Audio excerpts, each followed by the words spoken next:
Ես սկսել եմ աշխատել 2019-ի սեպտեմբեր ամսից ու այդ ժամանակ ամեն ինչ նորմալ էր, հենց սկսվեց COVID-ը, ապրիլ ամսից սկսված,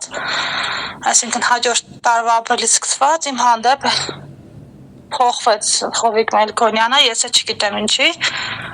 ինձ սկսեց անձնական վիրավորանք տալ, ես այդ ընթացքում տեղյակ չէի իր այդ խնդիրների մասին, անկեղծ ասած, շատ վատ էի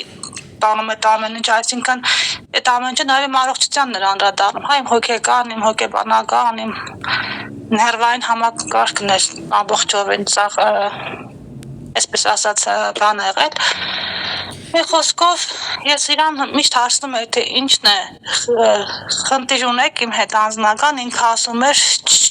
չունեմ, բայց թե ինչու էր ամեն անգամ ինձ այդպիսի ադադություններ ասում, այդպիսի բաներ հրավերանքներ հասցնում եմ, ես չգիտեմ անկեղծ ասած, իրոք ես մինչև հիմա չեմ հասկանում, թե ինչու։ Այսինքն նայեք, ես աշխատել եմ ամեն ինչ անել ըստ օրենքի, ասենք միշտ ժամանակին ամեն ինչ հանձնել եմ, ինչ որ ինքը ուզել է։ Նույնիսկ ինքը ասում էր 2 օրվա խոսք ես կարող եմ 2 օրվա այդ ամեն ինչը դա հասցրել եմ ամեն ինչ, այսինքն անել ժամանակին։ Բայց հանկարծ ինչ որ մի բան, ասենք հերանում է կամ ասենք հոգնածություն էր մարդու մոտ չէ լինում, ինչ որ մեկը եկե ինչ որ բաներ ասել, որ պետք է իրեն հաղորդեի, այսինքն ես իր անձնական քարտուղարումն չէի, որ այսպես ասեմ, ես պարտավոր չէի իրան հաղորդել, եթե հիշեի, օքեյ, եթե չէ, ես պարտավոր չէի ասելու։ Թող ինքը իր ամբիոնի հետ իր հարցերը կարգավորել, որտեղ ես հայոց լեզվի ամբիոնի հետ ընդհանրապես առնչություն չեմ ունեցել, էլի։ Եթե չեք եթե չունեք այդ ամբիոնի հետ առնչություն, ինչպես է ստացվում, որ այսպես ասած հրամանները ձեզ է արձակում, հանձնարարությունները ձեզ է տալիս, հետո էլ ասում եք հոխորտում է, որ չեք կատարել այդ հանձնարարությունը կամ թերացել եք։ Ես արտաքին կապերում եմ աշխատել եմ որպես պատասխանատու, այնուհետև ինձ իջեցրին համակարգողի հաստիքի։ Եվ այդ արդյունքում աշխատավարձել կրճատեցին առանց ինձ տեղյակ տալու այդ ամեն ինչի մասին։ Ամբիոնը ինքը իր առանձին, որտեղ ինքը հայոց լեզվի նաև դասախոս էր, ինքը իր հարցերը իր ամբիոնի հետ էր անում, ես ընդհանրապես հայոց լեզվի ամբիոնի հետ ոչ մի առնչություն չունեի, քանի որ հիմա արտաքին կապերն էր, այսինքն ես հիմնականում օտար լեզուների ամբիոնի հետ էի աշխատում, այսպես ասեմ։ Բայց որ ես ուղարկել եմ աուդիոն, չէ՞, երևի դուք դասել եք, թե որ ես այսինքն մոռացել էի այդ աղջիկը ասած իրեն փոխանցեի, ինձ ինչեր էր ասում ինքը, ինչ անձնական վիրավորանքներ հասցնում ինձ։ Դուք նաև ասում եք, հետո հասկացա, որ ինքը ինչ-որ առողջական խնդիրներ ունի, հոգեկան առողջության մասին է այստեղ խոսքը, որտեղից ձեզ այդ ինֆորմացիան այսպես հայտնի դարձավ, որովհետև այդ բաց ինֆորմացիա չէ, ամեն դեպքում անձնական տվյալ է։ Դա ամբողջ համալսարանն էր տեղյակ իրենց ընտանիքի հետ գենետիկորեն եկող հիվանդության մասին, թե իր մայրն է եղել այդպեսին, թե իր մեծ եղբայրն է, հիմա էլ ինքն է, ու ինձ ամբողջ աշխատակիցներն ինձ զարմացած միշտ հարցնում են, թե ոնց ես աշխատում իր հետ։ Ես ասում եմ, բայց ինչ կա դրա մեջ, նախքան այդ մեր կոնֆլիկտը ստեղծվել էր, ասում եմ, հա, նորմալ աշխատում ենք, այսինքն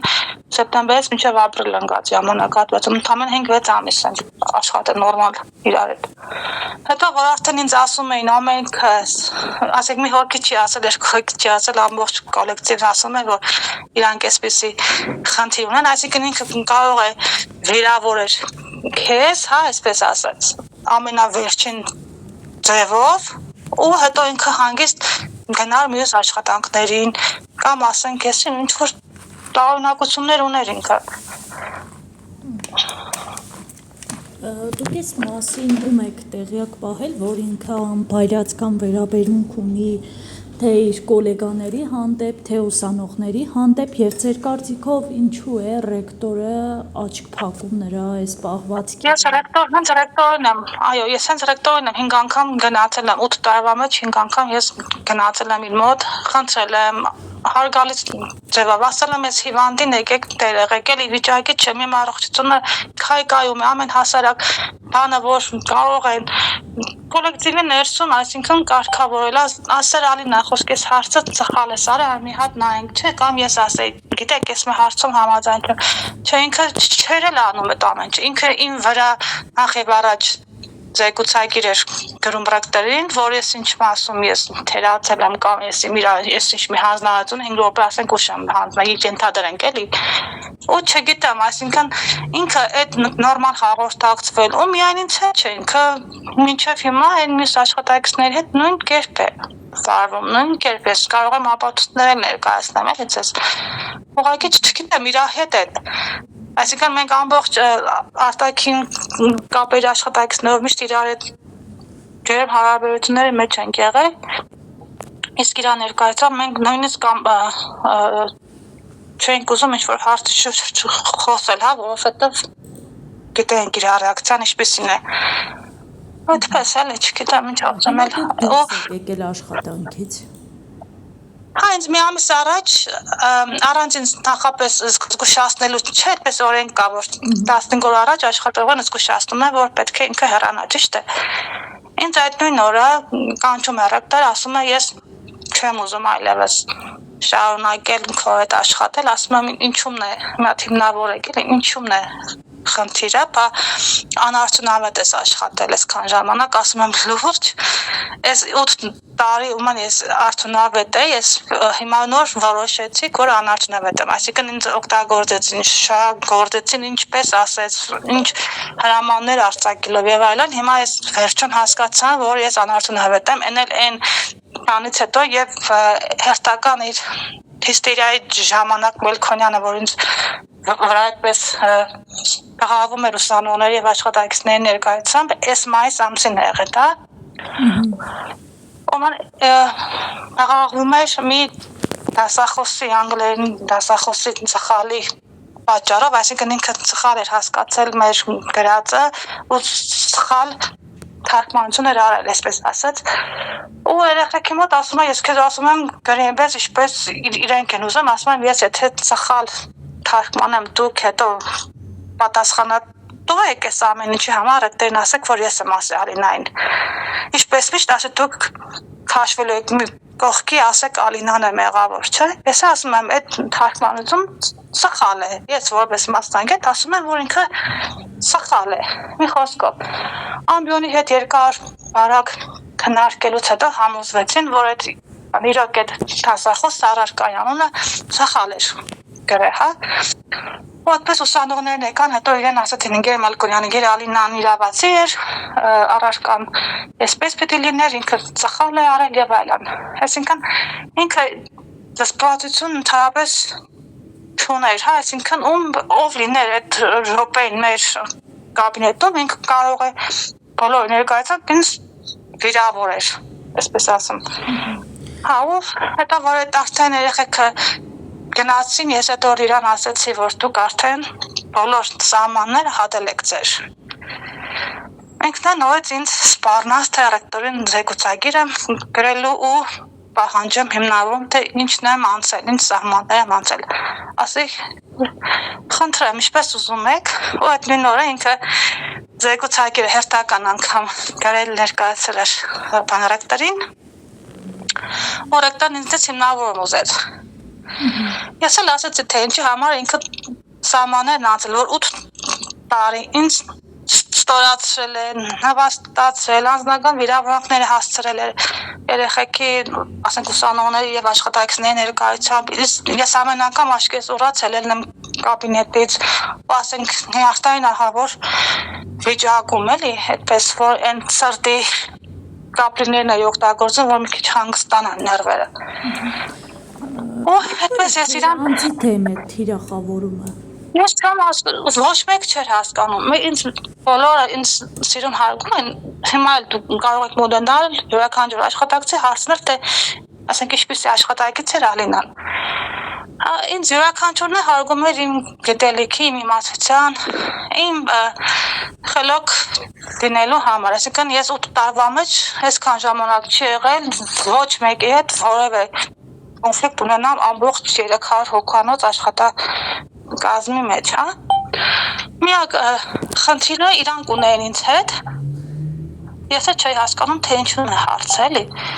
Իրոք չէի հասկանում։ Ու այդ ամեն ինչը ես գրեցի հիմնավորումս ներկայացրել դիրեկտորին, թե ինչու է նա սահմաններն անցել։ Ու այնտեղ ես գրել էի, որ երևի թե արդեն ժամանակն է հանրայնացնելու այս ամեն ինչը։ Քանի որ ես ունեմ ապացույց, որտեղ ինքը ինձ անձնական ինչ ասեց, վերավորակներ հասցնում է։ Ու իրանք այդ ընդունել էին որպես շանտաժ, իբր թե ես իրանց շանտաժ եմ անում, բայց հենց այդ օրը հունիսի 22-ին, որ ռեկտորն ինձ ասեց վերջ աշխատանքը ավարտված է մեր մոտ,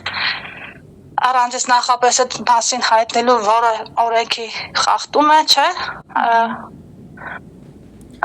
Ես էլ ասեցի ինչու՞մ դե հարցը, ասեց անարդյունավետ, ասեցի լուրջ, էլ ասեցի այդքան Էրասմուս գնացած եկած երեխեք ու կոլեկտիվ կա, ասեցի մեկին հարցրեք որևէ հարցում ես հերացել եմ, եթե հա ես պատրաստ եմ հանրայնորեն ներողություն խնդրելու, ես այդպես ասել եմ։ Ասեցի, մեկը ասում է, ես ինքը էլ ուրիշ հիմնավորում չի կարողանում, չէ, ասի թե ինչն է, ասեց դու մեզ շանտաժ ես անում, ասում ես թե զապիս ունես եւ այլն, ասեցի ինքեշ Սերոպյան, ասեցի դուք էլ ունեք հարցներ, թորներ, ասեցի, եթե իրանց անընդհատ իրենց ղեկավարներն անձնական վերավրակներ հասցնեին։ Դուք որպես հայր, որպես սկեսրայր, ինչպիսի արձագանք եք տալու էլի այդ ամեն ինչին։ Այսպես նայում է երեսից ու իմ հարցը այսպես մնում է օդի մեջ, էլի։ Ինքը երեսից նայում է ու ոչ մի բան ինքը չի կարող ասի։ Ու վերջում ասում է, ախ, որպես գնա էլի Ալինա ստեղից։ Այսինքն շրջանցում էր իմ ամբողջ այդ հարցերը ինքը։ Ոչ մի նորմալ հիմնավորում ինքը բան չարես թե ինչի համար է ինձ ազատում աշխատանքից։ Զուտ են բողոքարկելու եք իր այս որոշումը։ Ինձ ասել են, որ դիմեմ իրավապահ մարմիններին, ես զապիսը որ ունեմ ներկայացնեմ, որտեվ դա իրոք անձի եւ աշխատանքային անձի իրավունքներին ոտնահարում է խստագույնս, հա։ Որտեվ երևի դուք իմացել եք ինձ ինչեր ասում ինքը այդտեղ ու այդ առաջինը չէ, այդպես եղել են բարբերաբար այդ ամեն ինչը, ես այդ մի անգամն եմ ուղղակի զապիս արել, որպեսզի ապացույց ունենամ, հիմք ունենամ հետագայում ես գիտեի, որ այսպեսի բանի առջև կարող է խոսքի օրը ես մի օր կանգնեմ, էլի։ Ու ես այդպես է համոզված էի, որ պետք է լինի ու եղավ այս ամեն ինչը, ես էլ հենց այս զապիսի մեջ ինքը ինձ ասում է, որ դու նշանառության տակ ես հայտնված, բայց ինչի համար ես չեմ հասկանում ակեղծ, ինչ է եղել, ես ինչեր չգիտեմ։ Ու ռեկտորն ինձ անդադ աշխատակիցների ներկայությամբ կարող է վրես գոռալ, ասենք 5 րոպե ուշացման համար, ենթադրենք 5 հոգով ներս էինք մտնում ուշացած 5 րոպե, ինքը ոսկի մենակ ասում էր Ալինա էլի ուշացա։ Իմ կողքից մարդիկ նայում էին զարմացած իմ երես, թե ոսկի մենք էլ ենք ուշացած, ինչի Ալինա էլի։ Այսինքն թիրախնդրել են մենակ ինձ իրանք։ Այս ամեն ինչն էլ ավարտվեց այն բանով, որ ես ռեկտորին ասեցի, եթե ուրիշ հիմնավորում չունեք, խնդրում եմ ինձ հնարավորություն տվեք աշխատելու այնքան, մինչև ես նոր աշխատանք գտնեմ ինձ, ասի ես հիվանդ հայր ունեմ, Ռուսկով հիվանդ է, ասի դուք այսպես միանգամից որոշում եք ինձ ազատել, այսպես այս արտարչի օրենքի խախտում է, չէ, այլևս ոչ մի աշխատել քեզ հետ եւ այլն, այսինքն են քոնեին ինձ վարված ինձանից, որ իրանք ուզում էին րոպե առաջ ինձանից ազատվել, այսպես ասած։ Ու մի խոսքով այդ խնդրանքս է մերժեց ռեկտորը ու ես եմ Մելքոնյանին ասացի, որ վերևն Աստված կա ու այս ամեն ինչը այսպես չի մնալու օդի մեջ։ Ու հետո ինքը ավել պակաս աշխատակիցների մոտ խոսել էր իմ հասցեին, ես վերջերս իմացա ու այդպես ջղայնացած ասեցի վերջ հրապարակելու եմ, թող ամբողջը իմանան ով է ինքը իրականում։ Այդքան բան։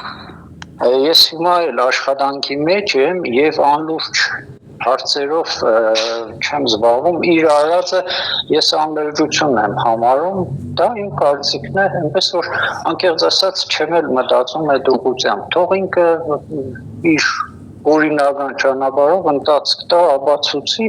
օրենքն էլ որոշում կայացնի, ես ոչ դատավոր եմ, ոչ էլ չգիտեմ, որոշում կայացնի։ Եկած օրից սկսած ինքը թիրախում Դա իրեն հետ ասեք, էլի, ես էլ հիմա որ ասեմ ոչ, դուք կհավատաք իմ խոսքին, կամ դա տեղ կունենա, ես կասեմ, որ չէ, այդպես չի եղել, որ եկած օրից ներ 8 տարի ինչի է մնացել։ Ոնց որ հիմա արթնացավ իր այդպես նրբազգացություն է, այնպես որ ես իրոք հիմա կներեք, ես աշխատանքի մեջ եմ, ինքան աշխատանք ունեմ, որ այդ անլուրջ հարցերով զբաղվելու նույնիսկ մտադրություն չունեմ, էլի։ Այդ հարցերը լուծվում են օրինական ճանապարհով, ինչ ձեռքն էլ բռնող չկա, թող որոշում կայացվի, դուք էլ հավանաբար կիմանաք, էլի։